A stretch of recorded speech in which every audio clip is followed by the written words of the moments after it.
اور اللہ نہ کرے، 1000 بار نہ کرے، اگر وبائی بیماری میں کوئی انتقال کر جاتا ہے، مر جاتا ہے نا، تو اللہ تعالیٰ اس کو شہادت کا درجہ عطا فرماتا ہے۔ ہم غلامان احمد رضا ہیں،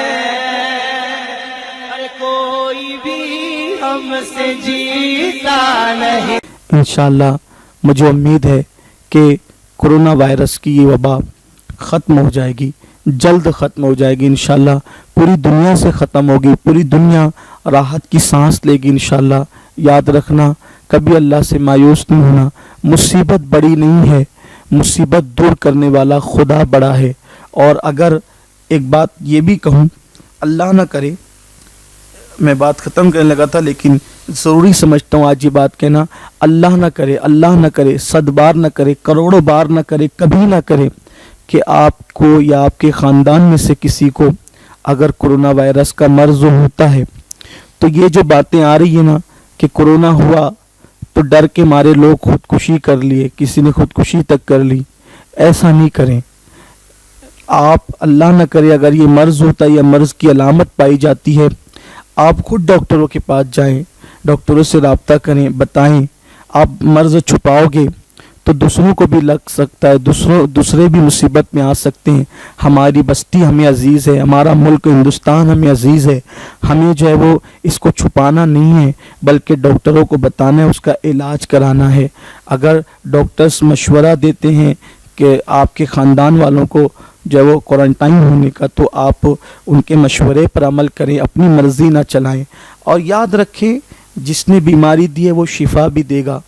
یہ جو سننے میں آتا ہے کہ لوگ کرونا کے خوف سے خودکشی کر رہے ہیں، بھاگے بھاگے پھر رہے ہیں ادھر ادھر، یہ سب نہ کریں۔ دیکھیے قرآن مقدس میں حضرت سیدنا ایوب علیہ السلام کی بیماری کا واقعہ موجود ہے۔ مایوس نہیں ہونا، بیماری آتی ہے، شفا مل جائے گی۔ اگر بیماری آتی ہے شفا مل جائے گی، اللہ آپ کے گناہ معاف کرے گا۔ بیماری آ کر جائے گی تو آپ کے گناہ معاف ہو جائیں گے اس مصیبت میں۔ اور اللہ نہ کرے، 1000 بار نہ کرے، اگر وبائی بیماری میں کوئی انتقال کر جاتا ہے، مر جاتا ہے نا، تو اللہ تعالیٰ اس کو شہادت کا درجہ عطا فرماتا ہے۔ بیٹھے بٹھائے بستر پہ اس کو شہادت کا درجہ ملے گا۔ اس لیے خودکشی کرنے کی ضرورت نہیں ہے، بھاگے بھاگے پھرنے کی ضرورت نہیں ہے، اب مرض چھپانے کی ضرورت نہیں ہے۔ مرض چھپاؤ گے تو اور لوگوں کا اس میں نقصان ہوگا۔ مالیگاؤں والوں سے میری خصوصی گزارش ہے، جو لوگ مجھے سن رہے ہیں اپنے گھروں میں بیٹھ کر کے جو سن رہے ہیں، میری گزارش ہے اللہ نہ کرے اگر ایسا ہو آپ خود جائیں، کیونکہ یہ کوئی عیب نہیں ہے۔ اللہ نہ کرے اگر کسی کو اللہ نے بیماری دی تو یہ کوئی عیب نہیں ہے، آپ اس کو عیب نہیں سمجھے۔ اب اپنے ہاتھ میں ہی نہیں ہے نا، یہ تو ڈاکٹر کے پاس جائیں، علاج کرائیں، اللہ شفا دے، اچھے ہو جاؤ گے انشاءاللہ، اچھے ہو جاؤ گے تو آپ کے سب گناہ بخشی دیے جائیں گے۔ اللہ نہ کرے اسی میں موت اگر قدرت نے لکھی ہے اور مر جاؤ گے تو شہادت کا مقام ملے گا، شہید کہلاؤ گے آپ تو۔ لیکن آپ بیماری چھپائیے نہیں۔ یہاں پہ مجھے بات حضرت ایوب علیہ السلام کہی تو میں صرف مختصر عرض کر دوں، ہمت رکھنا، مرض میں ہمت رکھنا، مصیبت میں ہمت رکھنا، اللہ پہ بھروسہ رکھنا، توکل رکھنا۔ جس وقت ایوب علیہ السلام بیمار ہوئے تو روایتوں میں آتا ہے کہ حضرت ایوب علیہ السلام تھے بڑے خوبصورت، چونکہ ان کا سلسلہ نسب جو ہے وہ حضرت سیدنا ابراہیم علیہ السلام سے ملتا ہے، اور یہ خاندان بڑا خوبصورت ہے۔ اور یوں بھی ہمارا عقیدہ ہے کہ جو نبی ہوتا ہے وہ دور کے سب لوگوں میں سب سے زیادہ خوبصورت ہوتا ہے، خوبصورت بھی ہوتا ہے، ذی علم بھی ہوتا ہے، اخلاق بھی اس کے سب سے اچھے ہوتے ہیں، تقوی بھی اچھا ہوتا ہے، بڑی شان ہوتی ہے، ہر اعتبار سے نبی کی شان بلند ہوتی ہے۔ لیکن حضرت ایوب علیہ السلام کو اللہ نے بڑا حسن دیا تھا، بڑی خوبصورتی آپ کو دی تھی، مال بھی دیا تھا، اور بی بی رحمت جیسی بیوی بھی عطا کی تھی۔ یہ حضرت یوسف علیہ السلام کے گھرانے کی خاتون ہے، اور بعض روایت سے پتہ چلتا ہے کہ حضرت یوسف علیہ السلام کی پوتی لگتی ہے، تو ایسی خوبصورت بیوی بھی تھی۔ لیکن جب ایوب علیہ السلام بیمار پڑے، جسم میں آبلے پڑ گئے، تو آپ کو نوبت یہ آئی، یہاں تک نوبت آئی کہ ایوب علیہ السلام کو شہر سے باہر جانا پڑا۔ حضرت ایوب علیہ السلام ایک جنگل میں جا کے رہنے لگے۔ اگر کسی کو کسی اسکول میں، کسی ہاسپٹل میں، کسی گھر میں کوارنٹائن کیا جا رہا ہے تو وہ اپنے آپ کے اندر غلط فیل نہ کرے، مایوس نہ ہو، ڈپریشن کا شکار نہ ہو۔ وہ حضرت ایوب علیہ السلام کو یاد کر لینا، اللہ کے پیغمبر حضرت ایوب علیہ السلام کو شہر چھوڑ کر جنگل میں جانا پڑا، تو یہ حوصلہ رکھیں، ہمت رکھیں۔ اور حضرت ایوب علیہ السلام جب وہاں گئے اور پھر حالت یہ ہوئی، آپ کی کیفیت یہ ہوئی کہ بظاہر آپ کے پاس کھانے کو بھی کچھ نہ رہا، آپ کی وہ شان والی بیوی جس کے پاس نوکر تھے، چاکر تھے، کنیزیں تھی، غلام تھے، ایک وقت ایسا آیا کہ اس بیماری کی حالت میں جب سب لوگوں نے ساتھ چھوڑ دیا، سب لوگوں نے ساتھ چھوڑ دیا، تو اس وقت تو یہ ہوا کہ حضرت بی بی رحمت دوسروں کے یہاں جاتی اور ان کے کام کرتی، اور پھر اس سے جو رقم ملتی ہے، جو کھانا ملتا وہ لاتی اور حضرت ایوب علیہ السلام کو پیش فرماتی۔ یہ شہر جا کر آپ کام کاج کرتی تھی، جو بھی اس دور میں ہو سکتا تھا، جیسا کہ روایات میں موجود ہیں، اور وہ لا کر کے حضرت ایوب علیہ السلام کو پیش کرتی۔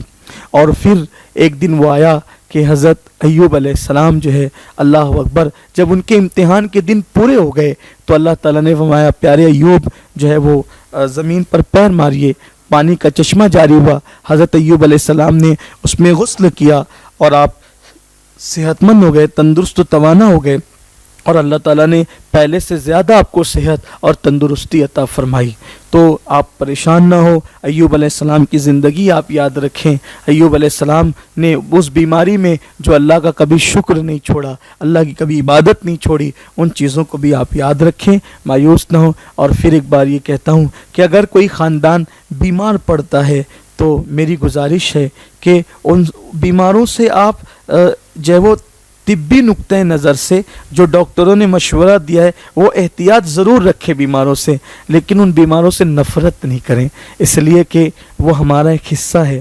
آپ اگر بیماروں سے نفرت کرنے لگ جائیں گے، ان سے ہمدردی کی بجائے اگر آپ ان سے نفرت کرنے لگ جائیں گے، اللہ نہ کرے کل آپ بیمار پڑیں گے اور لوگ آپ کے ساتھ یہ سلوک کریں گے تو آپ پر کیا گزرے گی۔ اس لیے جو ڈاکٹر مشورہ دے رہے ہیں دور رہنے کا، جو کچھ بھی وہ آپ اس کو فالو کیجئے، لیکن ان سے نفرت مت کیجئے۔ کہیں ایسا نہ ہو کہ وہ نفرت کی وجہ سے احساس کمتری کا شکار کر کے کوئی غلط قدم اٹھائیں۔ اللہ تعالیٰ سے دعا کرتا ہوں کہ اللہ تعالیٰ ہم سب پر کرم کی نظر فرمائیں، تمام عالم اسلام کو اللہ تبارک و تعالیٰ جو ہے وہ اس وبائی بیماری سے محفوظ رکھے، ہمارے ملک ہندوستان کی اللہ تعالیٰ حفاظت فرمائیں، اور پوری دنیا سے اس وبا کا اللہ خاتمہ فرمائیں، اور اللہ تعالیٰ جلد سے جلد جو ہے وہ پورے ملک سے اس وبا کو دور کرے۔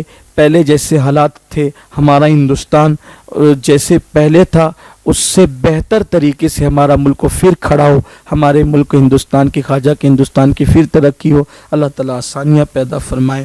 گفتگو کے درمیان اگر کوئی غلطی لغزش ہو گئی ہو تو اللہ تعالیٰ معاف فرمائے۔